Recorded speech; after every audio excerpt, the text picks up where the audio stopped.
Notre invité ce soir est Mikey, animateur radio et télé à Guyane la Première, et également producteur musical. Bonsoir Mikey. Bonsoir. Alors on vient de le voir dans ce sujet concernant cette plateforme, le leader mondial Spotify. Est-ce qu'il y a eu une mobilisation des acteurs ici en Guyane et aussi des consommateurs guyanais de musique en ligne? Alors plus, oui, il y a eu effectivement une mobilisation, mais plus des acteurs, moins des consommateurs, puisque c'est surtout ceux qui mettent leur musique en ligne, les artistes, souvent les productions, les labels, qui sont impactés par la non-présence de Spotify en fait, en Guyane. Et pour mieux comprendre, c'est-à-dire que si on est basé en Guyane, on ne peut pas créer un compte Spotify puisqu'on n'est pas référencé. Pourtant, le député Lénaïck Adam avait été approché par certains acteurs antillais concernant ce problème et on a rajouté 80 pays et pourtant pas la Guyane.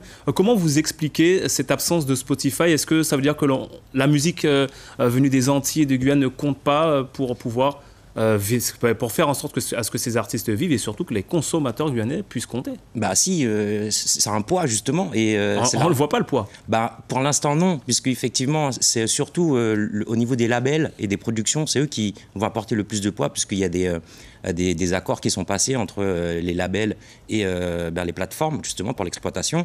Et justement c'est eux qui pèsent dans la balance. Et comme en Guyane en ce moment, il y a une montée de labels, il y a une montée de l'industrie musicale. Du coup, effectivement, ça commence on peut dire, on toque à la porte. Donc du coup, là, le problème s'est soulevé, il a été emmené justement par Lénaïck Adam. On le remercie d'ailleurs vivement. Et je pense que ça va arriver. Il y a déjà une partie de la Caraïbe, ça a été débloqué. Toutes les îles anglophones, ça a été débloqué, plus ou moins. Donc là, je pense que la partie France, Spotify France va emmener ça, puisque aux Antilles et en Guyane, il y a un gros potentiel artistique et il y a une économie indéniable.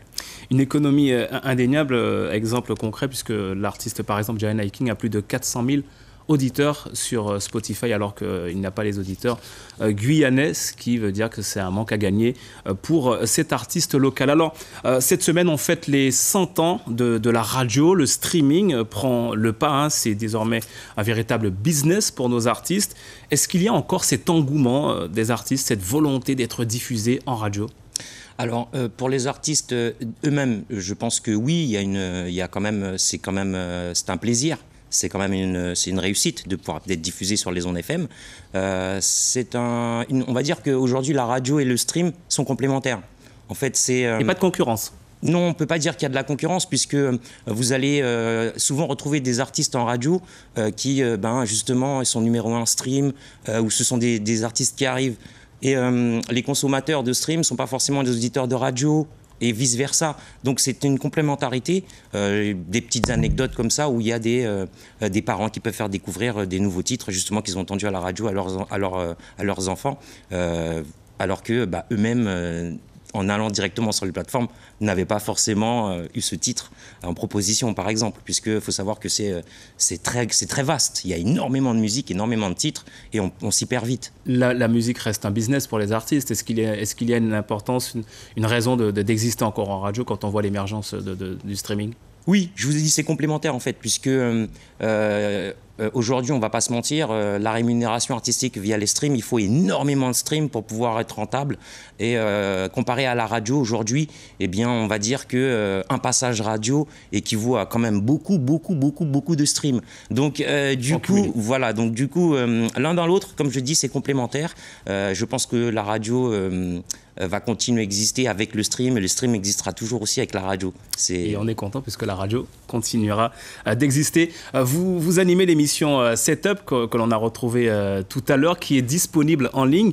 Pour ceux qui vont y aller, on espère qu'ils seront nombreux à aller regarder cette émission. Quel est le moment fort de cette émission que l'on a retrouvée tout à l'heure et qui est disponible en ligne? C'est les nominations des Hit Local Awards 2021.